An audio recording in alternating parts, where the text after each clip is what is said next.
2020 was flaming hot garbage. We all know this.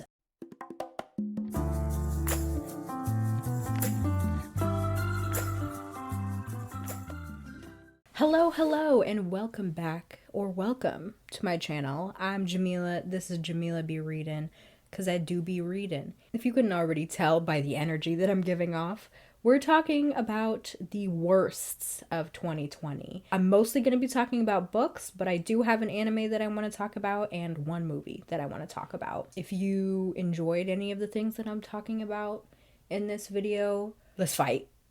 Let's take it outside. Let's fight. I'm playing. If you enjoyed any of the things that I'm going to be talking about in this video, that's totally fine. Everyone is entitled to their own opinion. There's no judgment here, unless it's something particularly problematic, in which case I'm judging just a little bit. But everyone has their own opinion. Everyone can like what they like, and that's totally fine. And also no hate to any of the authors. This is just about the book. I don't feel super passionate about a lot of these books. That's a lie. I feel passionate about most of these books. But I'll keep it constructive. I do want to give a disclaimer. That was already a disclaimer, but I want to give another disclaimer. So if you know me in real life, or you've been following me on Goodreads, you might see that there are more books that I've given lower ratings than that I'm going to be talking about in this video. And that's because I tend to pick up shitty rom-coms just because I am entertained by them, and that goes for movies as well. I've watched a lot of shitty rom-coms, read a lot of shitty rom-coms, and I'm not going to be talking about those just because I went in with that intention and I knew it was not going to be good, so I don't really feel the need to talk about them because that was just another thing entirely. I'm going to be talking about books and movies and what have you where I went in with either no expectations or positive expectations. So I guess you could say these are disappointing reads.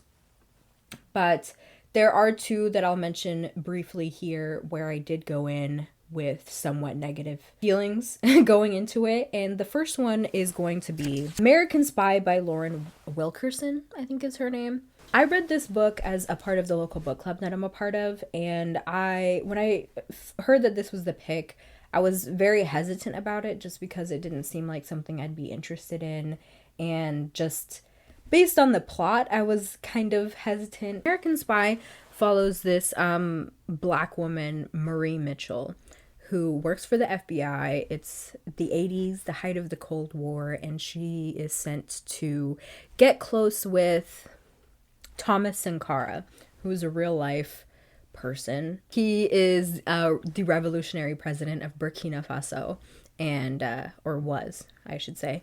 But she gets sent in, yada yada.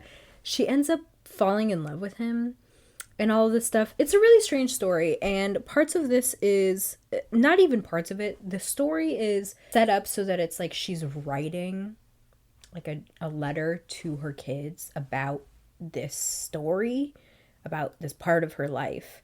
And most of it's just in like normal first person, but some of it will just be like you, as in she's like writing the letter to these kids, and it was such a weird skip. I don't think it was well done.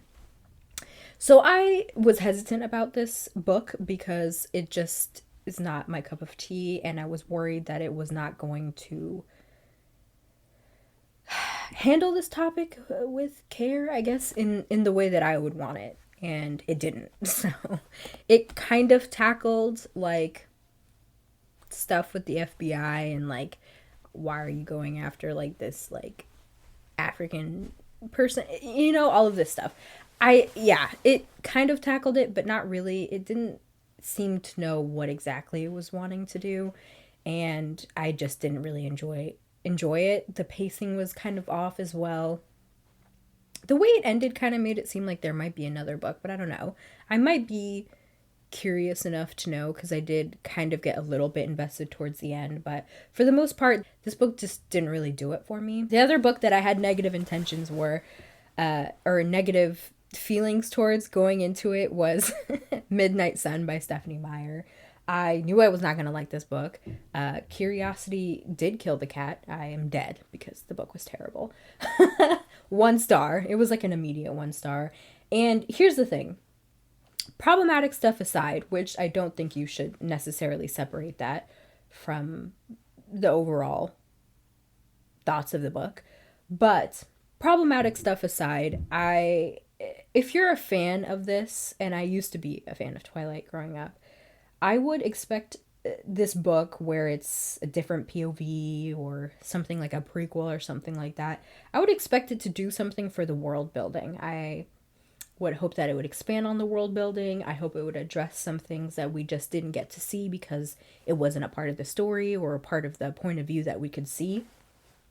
And it didn't really do that. Honestly, it was almost a complete reiteration of Twilight, which, I mean, I guess that was the point, but it didn't really delve into some of the things that I would have been interested in. I wanted to know more about the Denali clan, and we didn't get that. I wanted to know more about Edward's past life, and we didn't really get much of that either. And I feel like this book was used to right some of the wrongs from the original series. Like, Bella kind of sucks as a person. Like, she's not nice, you know? But this book kind of gaslights you a little bit because all of a sudden Bella is a martyr in this book. She is an angel. She is the most kind-hearted person you'll ever meet. She's very attentive to her friends, which was just not the case in the original series. So it's just like very strange. She wrote in things that just didn't happen in the original Twilight, like the first book. And I just found myself very confused. And on top of that, it was so incredibly boring. It was long and boring. And I just, honestly, I was like, what was the point, you know? But anyway. And it was like super problematic too. All of that stuff. Like, I'm sure she was trying to redeem Edward's stalkerish image, but it really just heightened it for me personally. And yeah, anyway. I'll have a link down below to the Quileute tribe's fundraising to move to higher ground, as I do with all my other petitions and stuff that are linked down below. So go check that out and support them instead of this.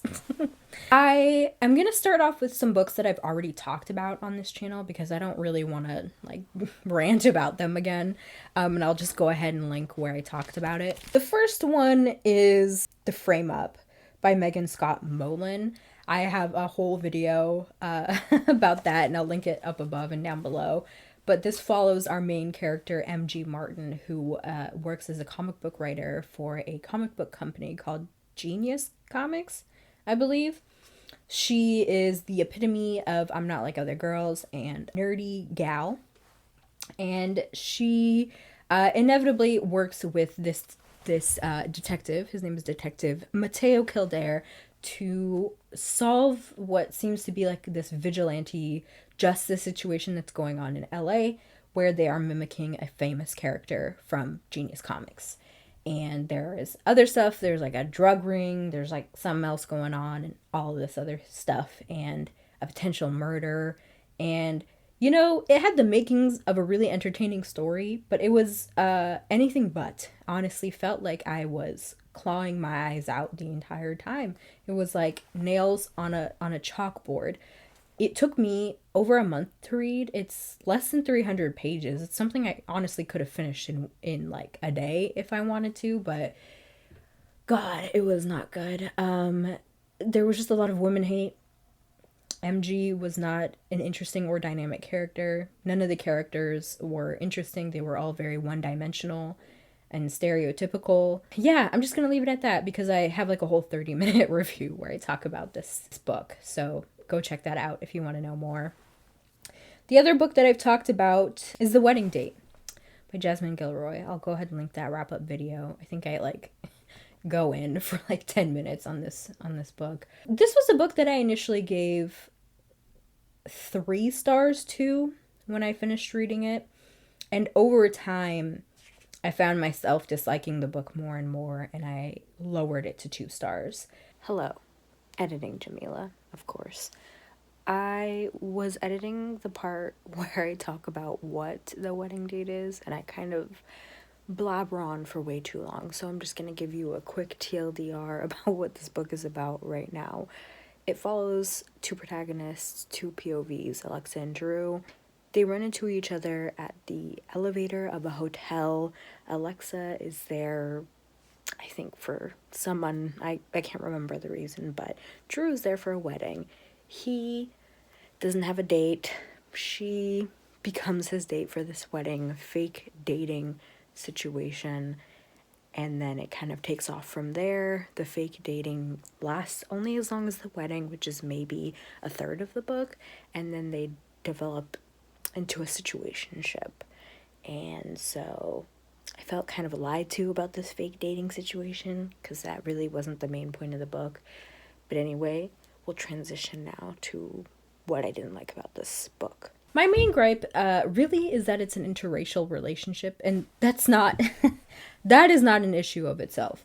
My issue is that it's handled poorly. So Drew's white, Alexa's a black woman.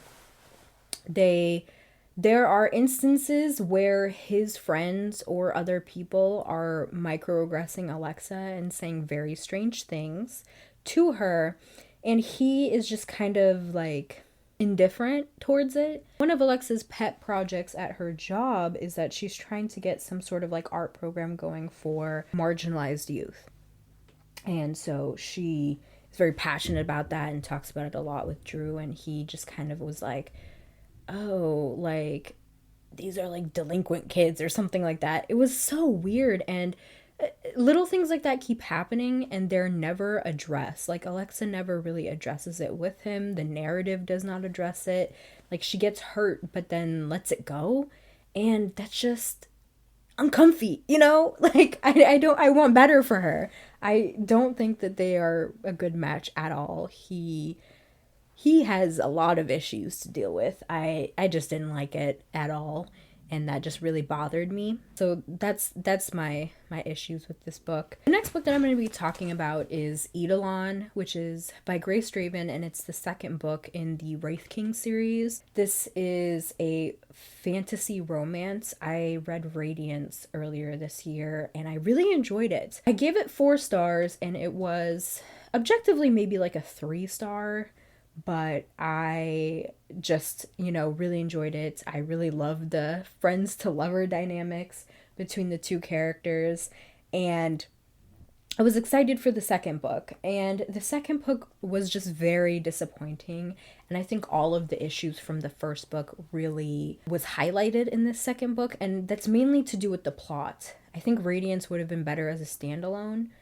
and just Grace Draven's, it seems like her strength, at least in this series, lied with the romance aspect of it. The world building was a little bit lacking, but again, I thought that was fine because the main focus was the romance.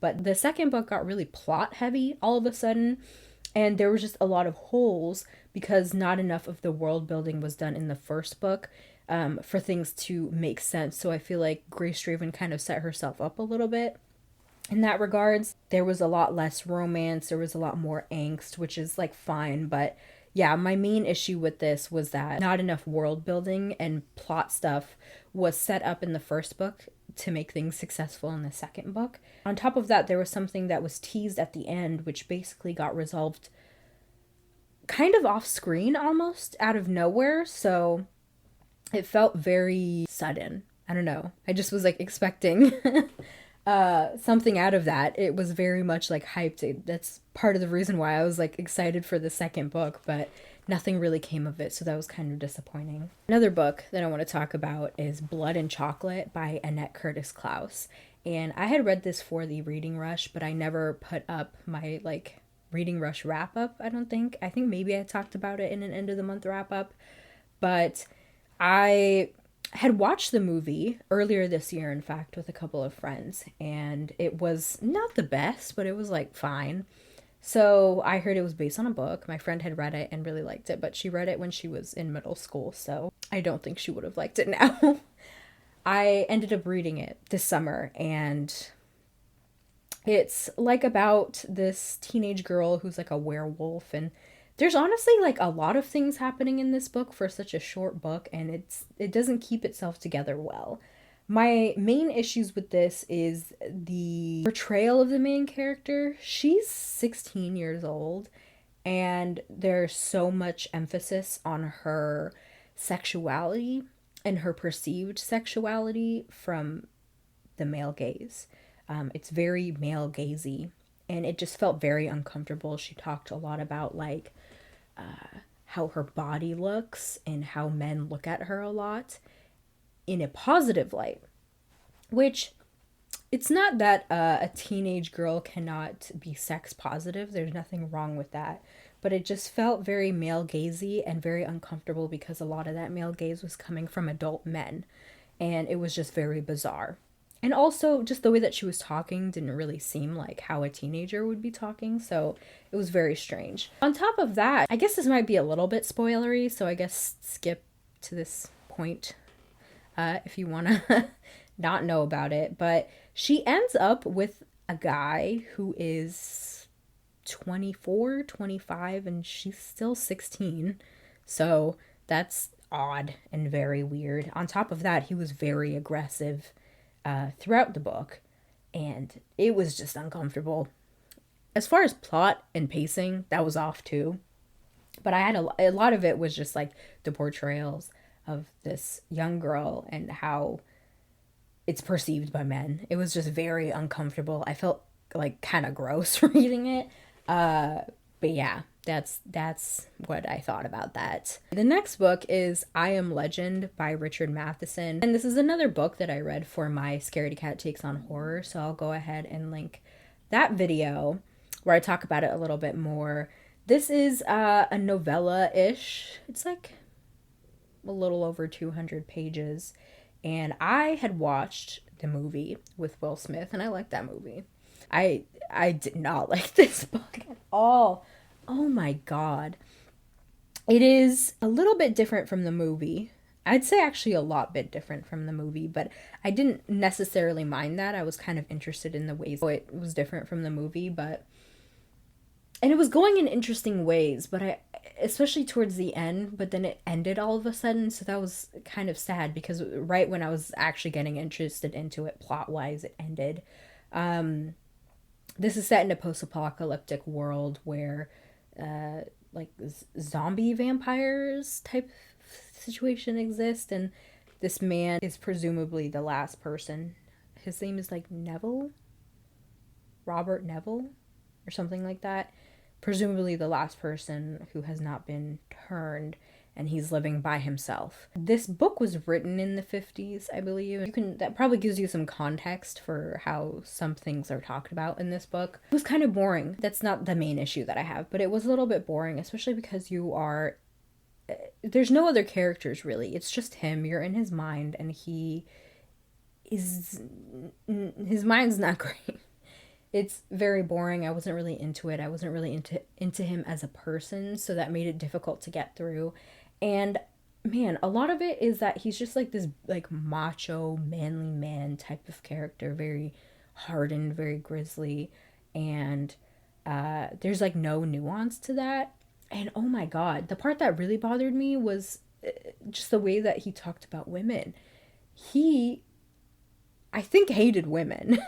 He was very violent towards like the women vampire zombie things, and just his thoughts, like he thought about raping them.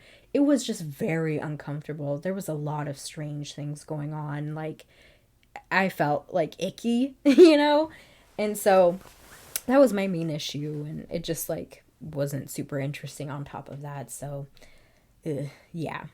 Red Queen by Victoria Aveyard.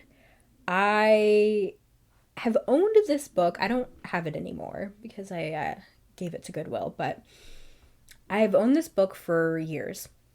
It's just been sitting on my shelf, and you know, I was finding myself getting back into reading this year, so I was like, let me like try to chip away at my physical TBR. So I picked that one up, especially because it's really popular. You hear about it a lot on BookTube, you see it a lot on Bookstagram, so I was like, let me see what's going on here. I read this, and again, this is another situation where I initially gave it 3 stars, and then after thinking about it more and more, I bumped it down to 2 stars. Honestly, it could be a 1.5 stars.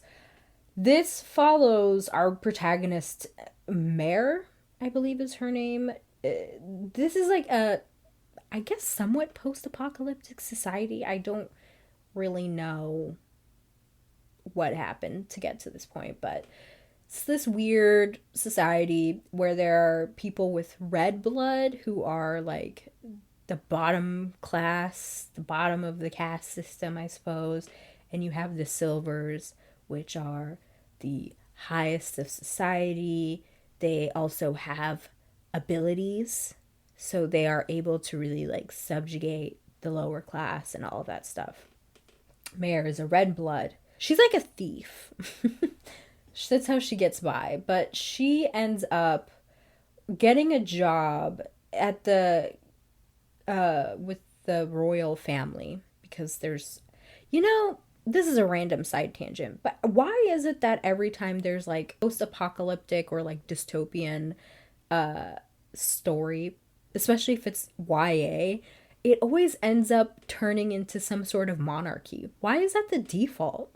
I don't really understand why that would happen.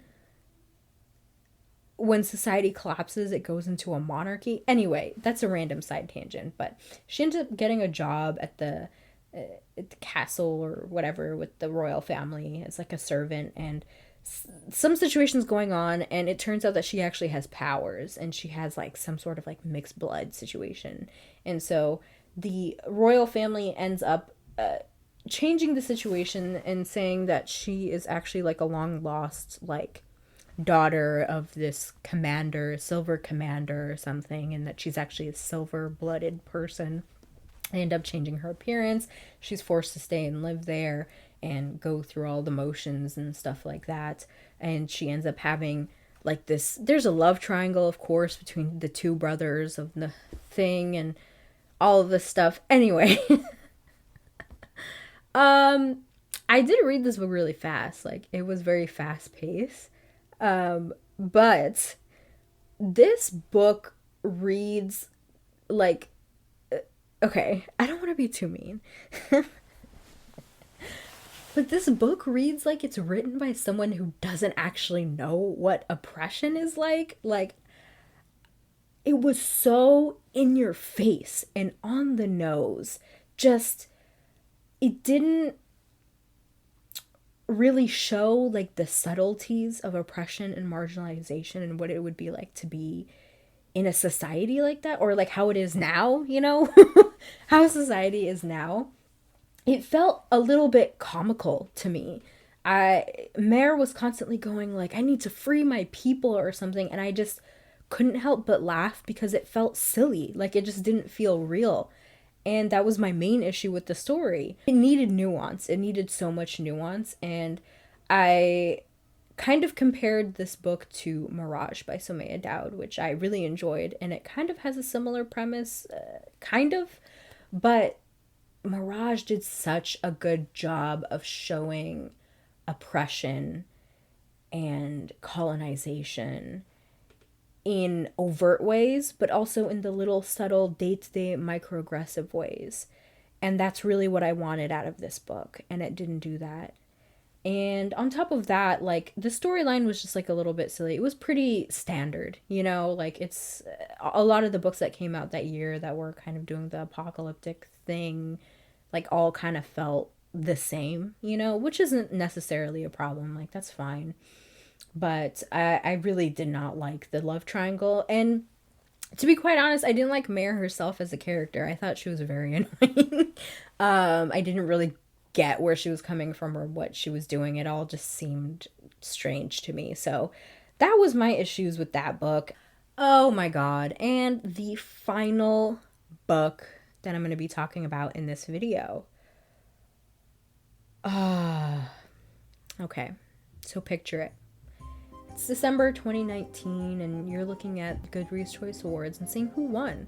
You're looking at the, like, mystery, suspense, thriller section, and you see a book. And you've been hearing some stuff about this book, and you're like, okay, let me add this to my Goodreads list. Let's skip forward a few months. It's now March. Your friend is visiting town, and she's telling you about how her and her partner were listening to this audiobook that just really had them engaged and enthralled. They were so into it, and it was so good. And it happens to be that same book that you've been hearing about and added to your Goodreads TBR. So you're like, okay, let me let me finally get around to reading this.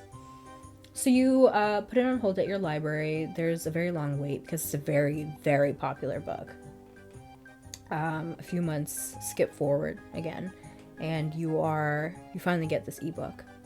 You read it over the course of like 2 days. It's very fast paced. You really just want to know what's going to happen, and then you finish it, and you're feeling some type of way about this book. You end up giving it 1 star. And that book is The Silent Patient by Alex Michaelides. I did not like this book at all. I will say it was fast paced. I really did want to know what happened, but it was, what? I didn't like how it ended. I didn't like the book. I didn't like the main character. You know what I'm saying? This book follows this man, Theo. He is a psychotherapist, and he ends up getting a job at a new mental health facility, and he is very interested in working with this patient. Her name is Alicia. She was somewhat of a famous artist, and I think it was 6 years ago from the start of this book, she murders her husband and has not put up a defense. She has actually not said a word since that night. And Theo is really curious from a academic perspective and just personally wants to know what's going on with her and see if he can help her so that she can start talking. This switches perspectives from the present and then journal entries from Alicia from, the time leading up to the death of her husband. And Theo, this dude was so unprofessional. And I'm looking at my highlights and like notes from when I was reading this on my Kindle. And I highlighted this part where he was like, I mean, of course I wanted to help people, but that is a secondary aim. Particularly at the time I started training, the real motivation was purely selfish. I was on a quest to help myself. I believe the same is true for most people who go into mental health. We are drawn to this profession because we're damaged. We study psychology to heal ourselves, whether we're prepared to admit this or not. What? That's very sus, Like, what? Dude was projecting so much. He was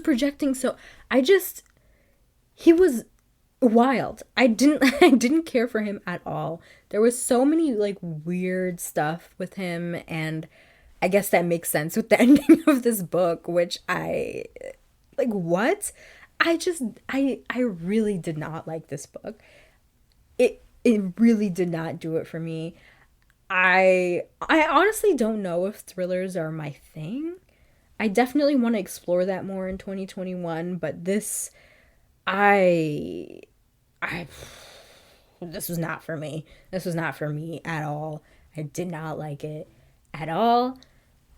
And that's all I'm going to say on that. Moving on, let's talk about the one anime that I have here that I really did not enjoy. And this is also going to be a little bit controversial because this is like a pretty popular anime, and that's Fire Force. I went into this thinking I was going to like it. Like, it got so much hype, I feel like, and it looked cool. The premise is really interesting. It's like this post-apocalyptic Japan where the earth was like ravaged by fires or something like that.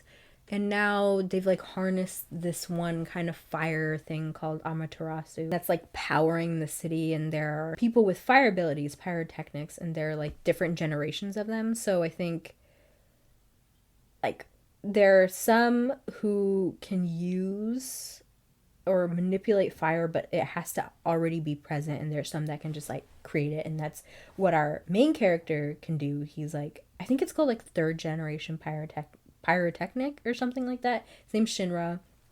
He's like really powerful and whatever, and there's this weird thing where when he's uncomfortable or feeling a lot of emotion, like he smiles, and it's really creepy, and it gets him into a lot of weird situations. It's just really strange.